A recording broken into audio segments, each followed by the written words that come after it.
Կարող ենք ասել, որ առանձնական գոյատևման աշխարհի չեմպիոններն ենք հայերս։ Եթե չլինի պետությունը,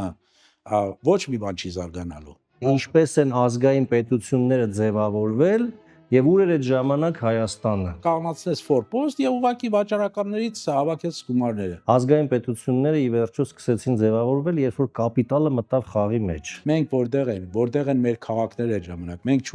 Մենք ունենք կապիտալը, որը ծրված է, եւ այս շատ կարեւոր բան է։ Մենք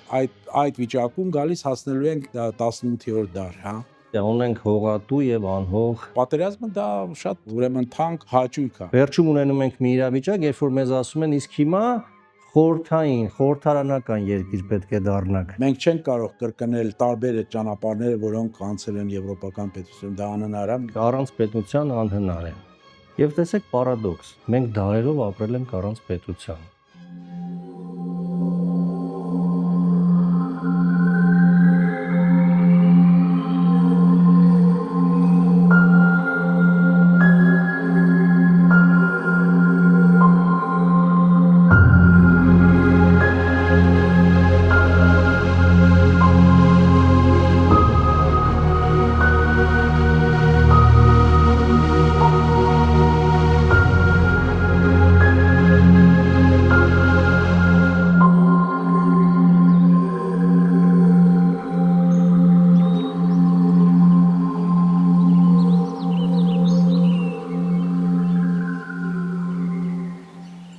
Մտքի ուժով հաղորդաշարի 3-րդ հաղորդումն է,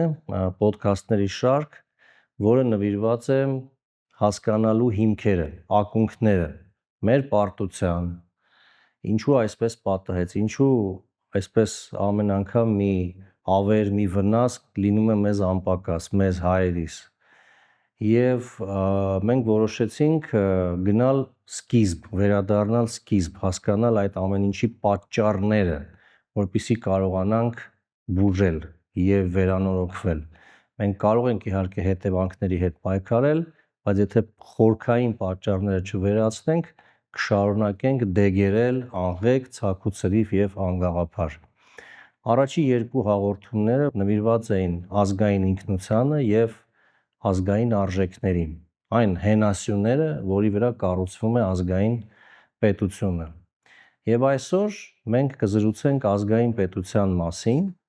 ազգային պետության կայացման, գաղափարի, իմաստի եւ ինչ է դա մեզ հայերիս համար նշանակում, դրա լինելը, չլինելը եւ ինչպիսին լինելը։ Ինչու մենք հայերս, երբ որ խոսում ենք ազգային պետության մասին, պետք է ավելի շատ դիտարկենք ազգային պետության ստեղծման եւ կայացման եվրոպական փորձը։ Եվ երբ որ ասում եմ եվրոպական, գիտակցում եմ, որ մենք դարերով ապրել ենք բյուզանդական ազդեցության տակ, հետո օսմանյան ազդեցության տակ, հետո արևելյան Հայաստանը ռուսական կայսրության ազդեցության տակ, ինչու՞ չէ նաև մինչ այդ պարսկական ազդեցության տակ։ Եվ իհարկե այդ բոլորը, բացի պարսկականից երևի, որոշ չափով գտնվել են արժեքների եվրոպական ծիրում, կարելի ասել, նաև ռուսականն էլ Պետրոս առաջինից սկսած անմիջականորեն, իսկ մինչև այդ բյուզանդական մշակույթի միջոցով հիմնավորենք կապը ազգային պետության եվրոպական փորձի եւ հայկական, ինչու մենք պիտի դա դիտարկենք, ոչ թե ասենք չինական կամ ճապոնական փորձը,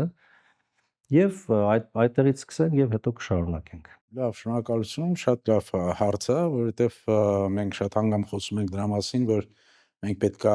հետևենք եվրոպական մոդելներին եւ այլն, այստեղ ոչ թե հետևելն է կարեւորը, այլ կարեւորն է հասկանալ, թե ինչ ճանապարհով են անցել եվրոպական պետությունները,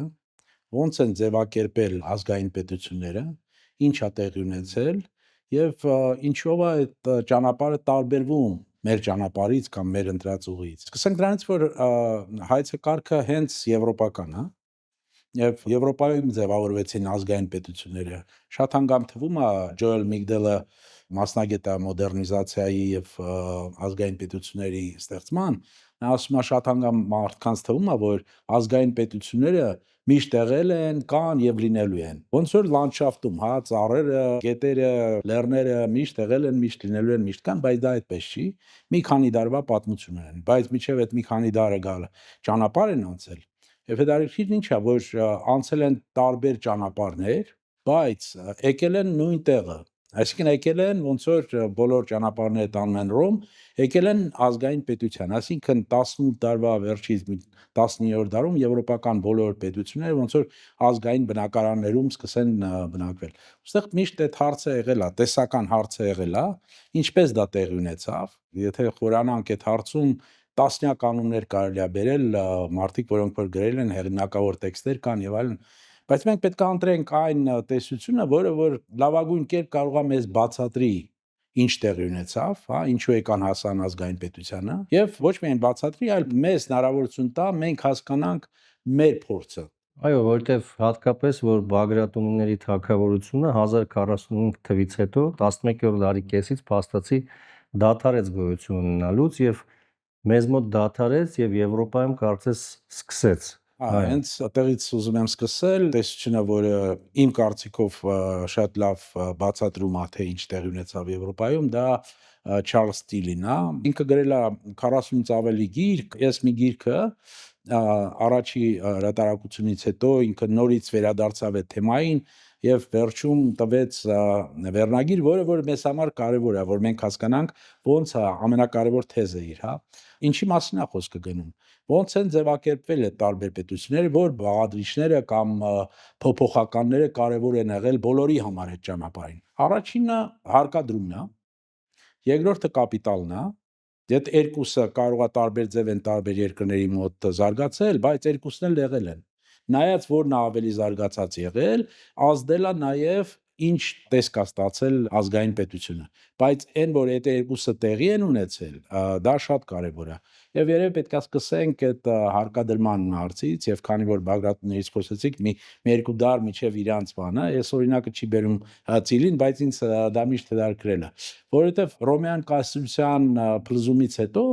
Եվրոպան մասնատված ինքնիշխանություններ էին, որոնք իրար հետ միշտ պատերազմող տարածքների համար եւ այլն այս էր վիճակը, եւ ամեն ինչ սկսեց փոխվել, երբ որ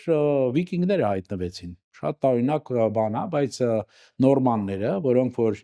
նավերով գալիս էին, դրանից հետո գրավում էին ինչ-որ մի տարածք, թալանում էին, թալանով ապրում էին։ Այդպես շարունակվեց մի երկու դար, սկսած 8-րդ դարից, բայց հետո իրանք հասկացան, որ նույնիսկ եթե դուրք ես հավաքում տեղացիներից, մյուս տարին այդքան չես կարող հավաքես։ Եկան այն գաղափարին, որ կարևոր կետերում, խոսքերնակ գետերի, ֆորպոստային գաղափար, գետերի բաներում պետք է կանոնացնես ֆորպոստ եւ ուղղակի վաճառականներից հավաքես գումարները։ Այդ շատ հետաքրքիր զարգացում էր եւ Ֆրանսիայի հյուսիսային արևմտյան մասը, որը որ մենք այսօր ճանաչում ենք որպես Նորմանդիա, 10-րդ դարում հենց այդպիսի մի տեղ էր, կար մի վիկինգների առաջնորդ Ռոլո անունով, Ֆրանկ կայսրության թագավորը շատ թույլ է այդ ժամանակ, չի կարող դիմադրել վիկինգներին եւ փորձում է իրենց հետ պայմանավորել։ Եվ ինչ է առաջարկում Ռոլոին, այսինքն խաղաղության պայմանագիրը։ Պետք է ընդունեք քրիստոնեություն, դու եւ քո իշխանազորը, առաջինը, երկրորդը պետք է պաշտպանեք մեզ։ Մեզ ինչի է կարևոր այս պատմությունը, որովհետեւ վերադառնալով Ծիլին, երբ որ ինքը ասում է հարկադրելը նմանվում է ռեկետին, հա, եթե մենք հիմա 10-րդ դարից գանք 20-րդ դար, կա շատ հայտնի Նյու Յորքի մաֆիոզի Լակի Լուչիանոն, 9 տարեկանում հայտնվում է Նյու Յորքում, ընտանիքը Սիցիլիայից, չքավոր, 9 տարեկան ինքը հայտնվում է դպրոցում, փող չունի եւ տեսնում է, որ հրեա երեխաները ստանում են ամեն օր 10 ցենտ, դայմ իրանց ճաշի բանը, հարցերը, խնդիրները լուծելու համար։ Եւ տեսնում է, որ այլ իտալացիները այդ մասում Մանհեթենին իտալացիք էին հիմնականում եւ հրեաները։ ներքևը, չէ՞ կարծում։ Հա, East Side-ի ներքևը Մանհեթեն, 14 փողոցից ներքև։ Ուրեմն ինքը տեսնում է, որ այդ իտալացիները խլում են դրան ձեռքից դայմը եւ ինքը մի ուրիշ բան է մտածում։ Ասում է, ես իրանց հետ պայմանավորվում եմ, որ իրանք ինձ 5 ցենտ տան, ես իրանց կպաշտպանեմ։ Ոնց որ ռոլոն ֆրանկերին պետք է պաշտպանել, նույնն էլ սա է անում։ 5 ցենտ ինձ տվեք, ինքը իհարկե իտալական այդ շրջապատում ուներ համբավ, որ ինքը շատ կատաղի, երբ որ կռվում է, շատ կատաղի կռվող է, շատ կոշտ, հա, բան, նույնիսկ երբ որ արյուն էր սկսում թափվել, չէր կարողանում, հա, մինչև վերջ փորձում էր բան անել, այնպես հարված էր, որ իրեն չմոտենան։ Իսկ այդ հրեա երեխաները ոնց որ գոլ լինեին, ինքը իրանց համ պաշտպանում է, համ էլ 10 ցենտ չի վերցնում, չէ, 5 ցենտ է վերցնում։ Այդ պատմությունը շարունակություն ունի, 36 թվականին վերջում Նյու Յորքի դատախազը Դյուին գտավ մի ձև, որ սրան փակի, նստացնի։ Միջև այդ չէին կարողանում ապացույցներ գտնել, հա, որ ինքը ղեկավարն է փաստորեն ամբողջ Նյու Յորքի մաֆիայի։ Փակեցին, 50 տարի տվեցին իրեն։ 36 թվին։ Իսկ 41 թվին պատերազմը սկսվել է եւ Նյու Յորքում նավահանգիստի բանով, հա, մի նավ Միջելից Նորմանդիա կոչվող նավը, ֆրանսիական, որը որ ամերիկացի գնել էին եւ ձևավորել էին որպես զինվորական տրանսպորտային բան, այրվել էր եւ կասկածներ առաջացան, որ սա կարող է լինի դիվերսիա, որտեղ իտալացիք շատ էին այդտեղ աշխատում եւ գերմանացիք, ցակումով գերմանացիք։ Դու պատերազմում ես Գերմանիայի եւ Իտալիայի հետ եւ տեղի ունենում դիվերսիա նավահանգիստում, հա, շատ մտահոգիչ ինչ որ բան է, եւ այդ ժամանակ Ռուզվելտի ադմինիստրացիան ասում է, պետք է այս խնդիրը լուծենք, ինչպես լուծենք,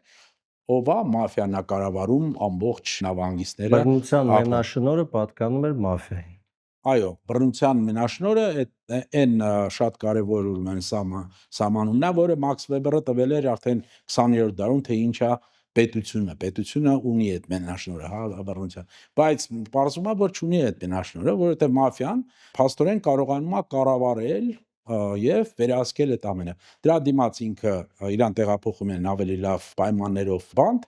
Պատերազմից հետո 46 թվին իրան դեպորտ են անում Իտալիա եւ այլն։ Ես ուղղակի դա հիշում եմ, որովհետեւ այդ բռնության պահը եւ հարկադրելու պահը շատ կարեւոր է նաեւ այդ պետությունները ոնց զարգացան, հա, այդ պահից հետո։ Եվ եթե ամփոփենք, որպեսզի մեր հանդիսատեսը հասկանա, թե ինչ կապ ունի Ռոլոն եւ Բախտավոր Լուչիանոն հայկական պետության, հայկական ազգային պետության նրբերանգները հասկանալու հետ, փաստորեն մենք այս օրինակներով ցույց ենք տալիս բռնությունը որպես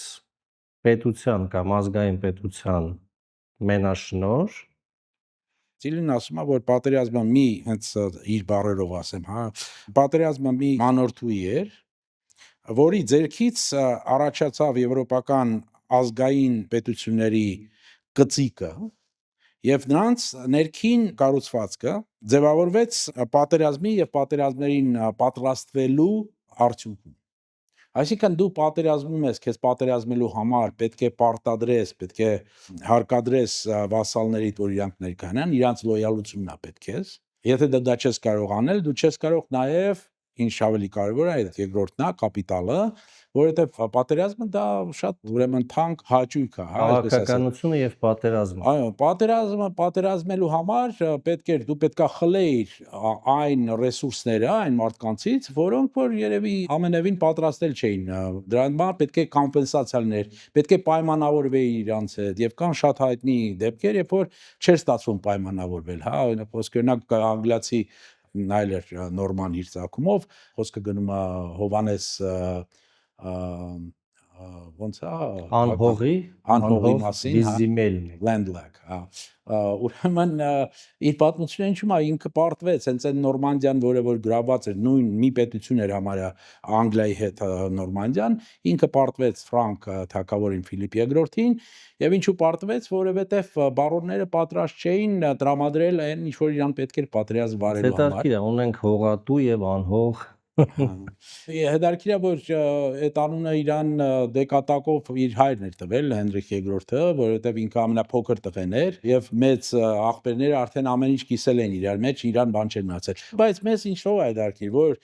այդ բանակցությունների ժամանակ բարոնների հետ ուրեմն ստեղծվեց Մագնա Կարտան, Magna Carta-ն, այո։ որը որ փաստորեն տալիս էր կարգավորում, թե ինչպես պետք է թագավորի եւ տարբեր բարոնների միջև հարաբերությունները շատ հետաքրքիր տեքստ է, չէր իրագործվում, փաստորեն ստացվեց Սրտով չէր թագավորի։ իհարկե ինքը սկզբից նույնիսկ ծաղրանքով ընդունեց, երբ որ arczepiskopos-ը բերեց ներկայացրեց այդ 63 կետ, թե ինքը ծաղրանքով ընդունեց, բայց հետո ստացվեց, որ այո, բարոնները անգամ ուժ ունեն, որ կարող են իրան պարտադրել, որ ընդունի։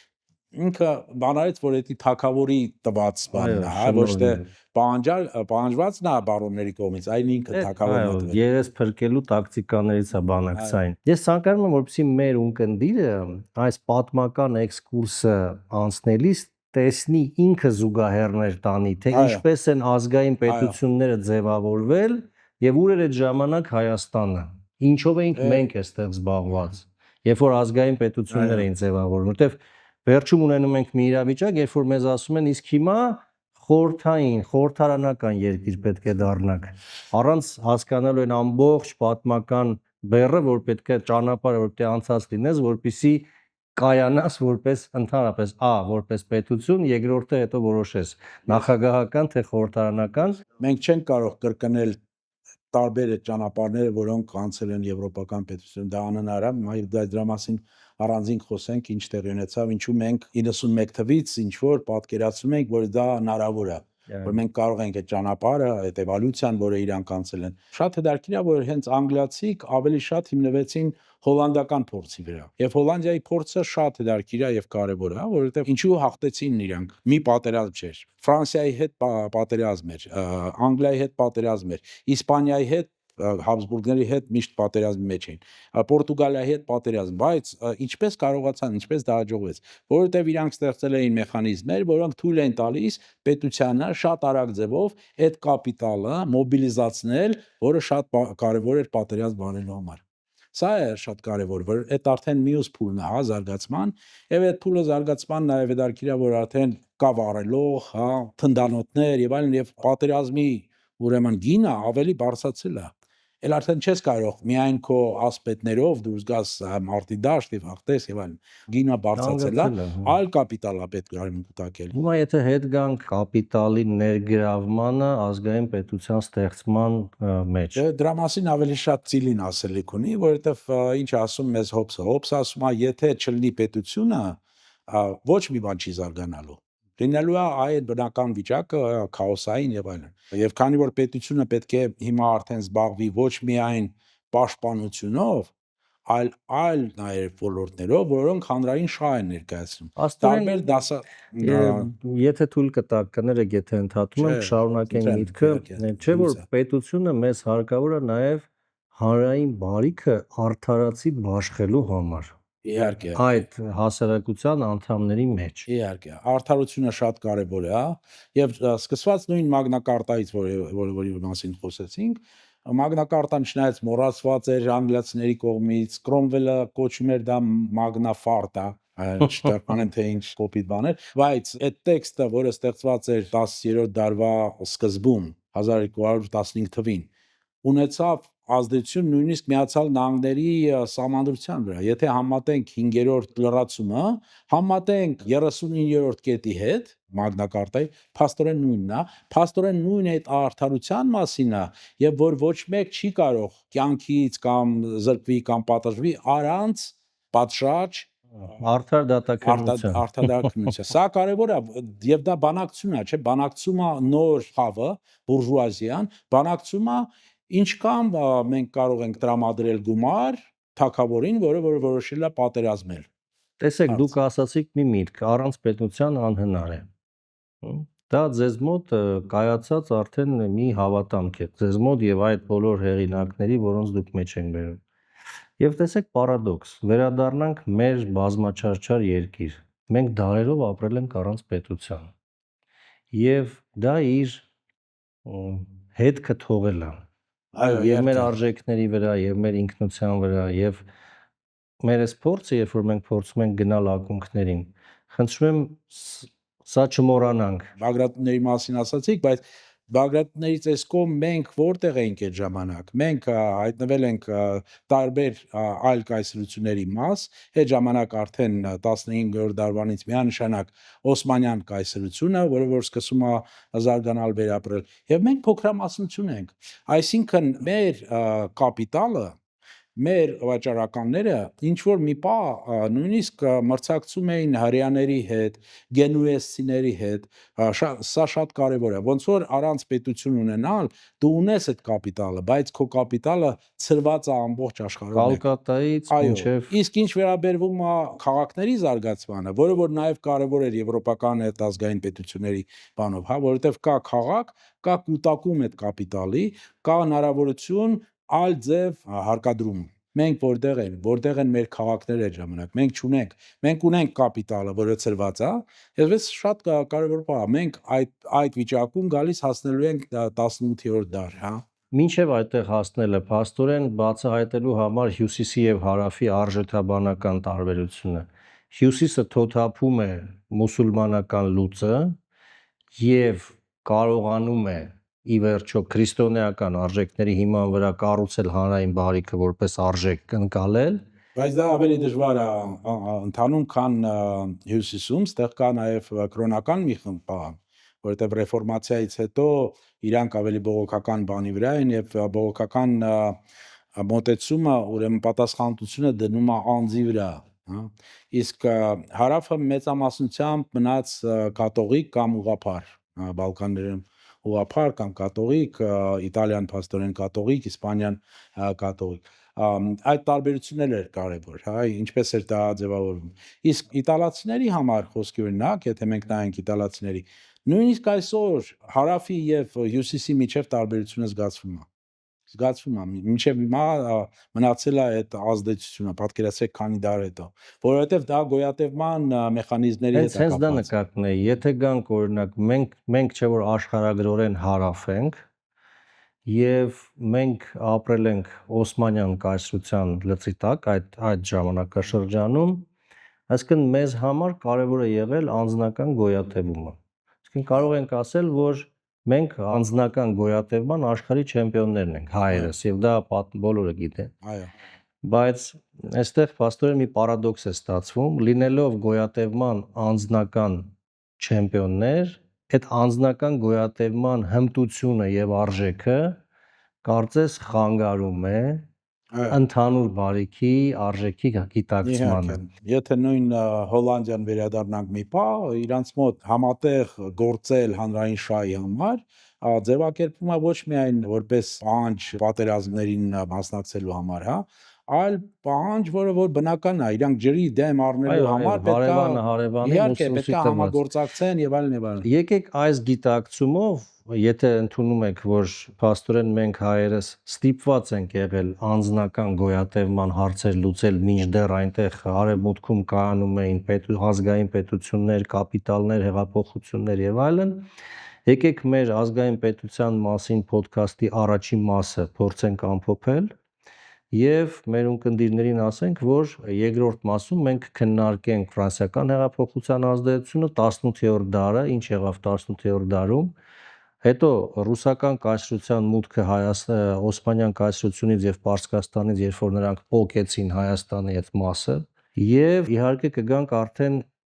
սովետական միություն, հայկական ՍՍՀ-ի պատմությունը եւ երրորդ հանրապետությունը։ Այո։ Շնորհակալություն։ Դե շնորհակալություն։